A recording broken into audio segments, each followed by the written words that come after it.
Welcome in, everyone, to another edition of the GSMC College Football Podcast, brought to you by the GSMC Sports Network. I'm your host, as always, Tommy Brzee. It is Thursday, August 22nd around here. We are only 2 days out from college football being back, and we have a great show for you today. We are going to break down all of the games for Week 0, mainly focus on Florida State, Georgia Tech, obviously, but a couple other games this weekend that I want to get you updated on, just give you a couple of tidbits to watch throughout those games. I'll give you my preview in the first part of the show. Then in the second segment, we'll get into all my picks for those games. Definitely want to dive deep into that. Then we have a very interesting conversation that Paul Feinbaum brought up. He said the Alabama dynasty is over. I tend to agree with him, and that kind of led me to the question of, are any dynasties going to be able to take place over the next little bit? And I'll kind of get into what I mean in the third segment. Then we have some lingering questions around the top 25 teams. We are nearing the end here, so we'll finish that up tomorrow. And then we have a ton of fall camp intel with a couple of teams actually adding players this last little bit that I want to get to. But before we jump in, I do want to remind you all, we get tons of questions and comments throughout the show, and the best way for you all to get your question on the screen, we can have a fun back and forth here, is to use the tip and donation link at the bottom of the screen. Well, that is one way. I totally went back to my old script there, but that is one way you can use it. gsmcpodcast.net is still very much available. If you'd like to go over there and leave a question or a comment, you're more than welcome to do that. You can also use the Super Thanks feature that we got on the YouTube page over on the Sports Network. If you'd like to go over there, you'll see a little $ at the bottom of the chat, and you can utilize that to ask any question you want, give any comment you want. All of that stuff is obviously very helpful to you all, and definitely very helpful to us as well. So would love to have this to be a very interactive show and be as much y'all's as it is mine. So definitely would love that. So utilize that if you'd like to, and definitely will update you throughout the show if more people start to join. But let's get into Week 0. There is a ton of stuff to cover, and frankly, it's crazy that there's a ton of stuff to cover because there's only 4 games this weekend. But whenever you get to Week 0, there's all this excitement, there's all this hype going into the season. There's always going to be a lot to cover. There's always going to be a lot of energy going into this, and I could not be more excited for what we have in store this upcoming week. And there's so much stuff going on. Obviously, I just want to give you a quick update on where the schedule is right now. So, Florida State at Georgia Tech, that is the main event. It will kick off the college football season at 12 p.m. Eastern Time on Saturday. Florida State is all the way down to 10.5, which we'll actually get to in the next segment. Why? That is a very, very interesting number for a number of reasons. But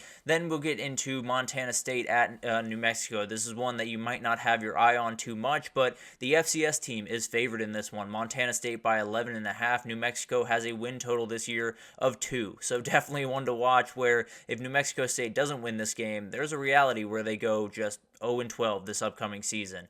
SMU heads over to Nevada to play a game at night. That one's going to be very interesting for a number of reasons. Jeff Choate, the old linebacker coach at Texas, now the head coach at Nevada. SMU coming into the ACC for the first time, want to get started on a strong note, and they're favored by 25.5 points, so should be able to do that. And then Delaware State heading out to Hawaii. I'm not sure why that's not there, but Delaware State is going out to Hawaii, and Hawaii is favored by about 38 points. And Delaware State missed their flight earlier this week. So I have a feeling Hawaii is going to be able to pull that one off. But let's go ahead and jump in here. And obviously, we're going to start with the one in Ireland. This one last year was, I don't want to say a snooze fest. It was interesting to see Sam Hartman with Notre Dame playing Navy. But at the end of the day, I believe it was 38-0. So it wasn't necessarily the game that everyone wanted it to be. And I think this year could just be a little bit different because we have 2 teams that are going to be going at it that have a lot of familiarity. I mean, these 2 teams are in the same conference. These 2 teams play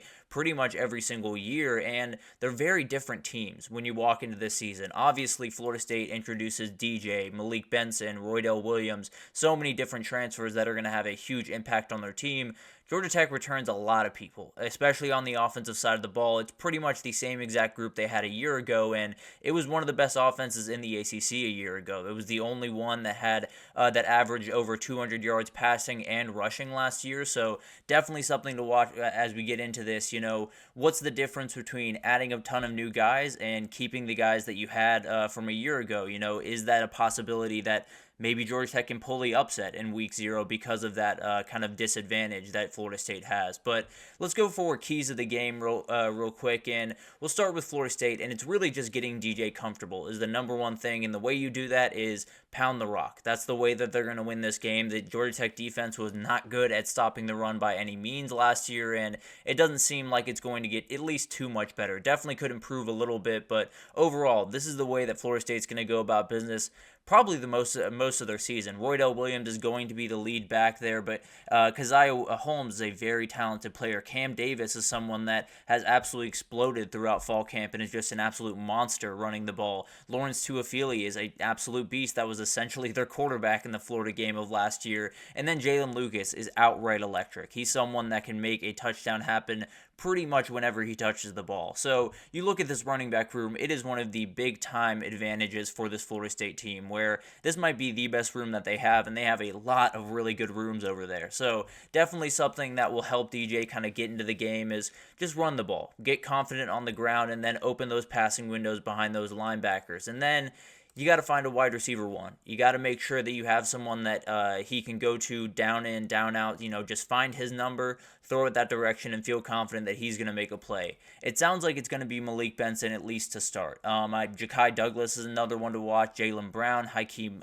Williams are all guys that could absolutely fill into that role. But as of right now, it sounds like it's going to be Malik Benson. If he's going to make those plays, he's got to make them in this game. There's a defense that can be attacked, especially by elite long wide receivers, and if he's not the guy that is getting the ball often, or if none of these wide receivers are really getting the separation that they want, maybe it's a little bit of a worry area for Florida State going forward, where if you can't get separation on the outside against Georgia Tech, you're definitely not getting it against Clemson in those games that you very much need.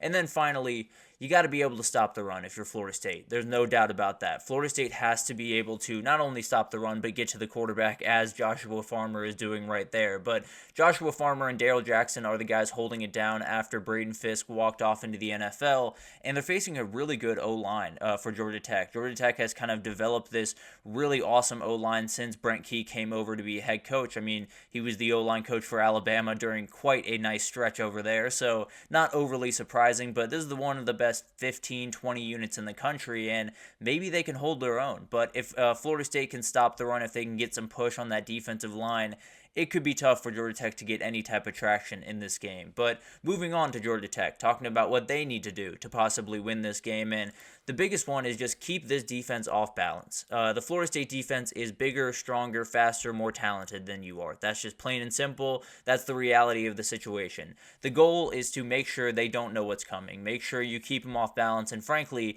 they do a great job of that. They did an incredible job last year, sprinkling in pass, run, RPO, all of the different concepts that you need, and making sure you get it to players like Eric Singleton right there, and make sure he can do special things on the outside. So Haynes King is obviously the key to this. He's got to make sure he's making the right decisions on time where it needs to go, and if he can do that, this Florida State defense, although incredibly talented, there are going to be holes to expose. There's going to be places where he can pick his spots, and as long as he can do that, it's going to be a very, very interesting game where maybe Georgia Tech hangs around for a little bit longer than people think they're going to.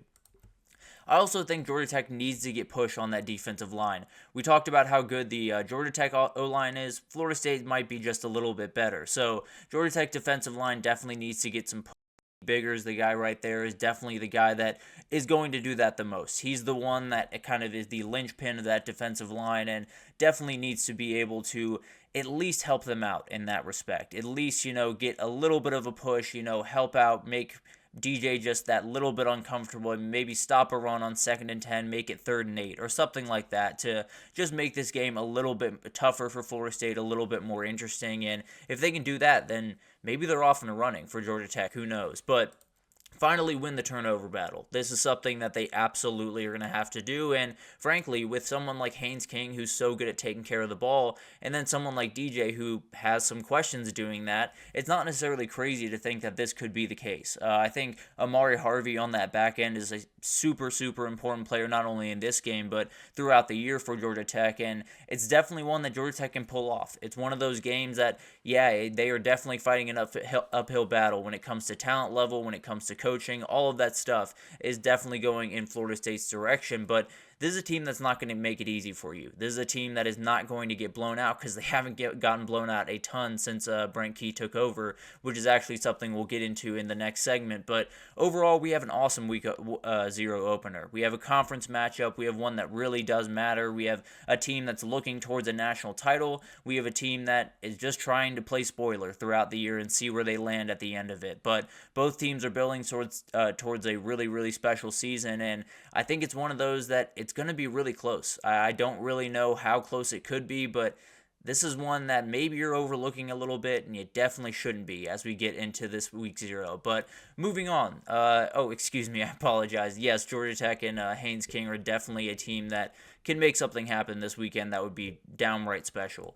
But now moving on. Montana State versus New Mexico at 4 p.m. Eastern Time. This is an FBS versus FCS matchup, and love that the FCS team is favored by 11.5 points. This is a very good team. Tommy Malote leading the way for Montana State, a very talented and guy that has just about every record you could possibly want at Montana State right now. And then Devon Dampier leading the way for New Mexico. Both solid teams, but overall, Montana State is one of those teams that is going to have plenty to say for the FCS championship. So definitely one to watch there. SMU is heading out to Nevada, and this is a very interesting matchup. You got Brendan Lewis on one side. He was a quarterback at Colorado before Dion showed up, and he found his way out the door. He is the starter over Chuba Purdy, who is the brother of Brock and the Florida State transfer, a very talented kid. So definitely huge props to him for winning that job, and he's going up against Preston Stone and the Ponies, and it's going to be a really, really interesting thing to watch. Nevada had a couple of players that came down from Texas with Jeff Choate when he left, and it's going to be a really interesting thing to watch this game. I think SMU is likely gearing up for a win, but let's see if Nevada can make it interesting, that's for sure. And then Delaware State and Hawaii will finish off the night at 12 a.m. pretty much as kickoff, so if you stay up, we can totally be best friends because you love this sport as much as I do. But Delaware State did miss their 10.5-hour flight to Hawaii.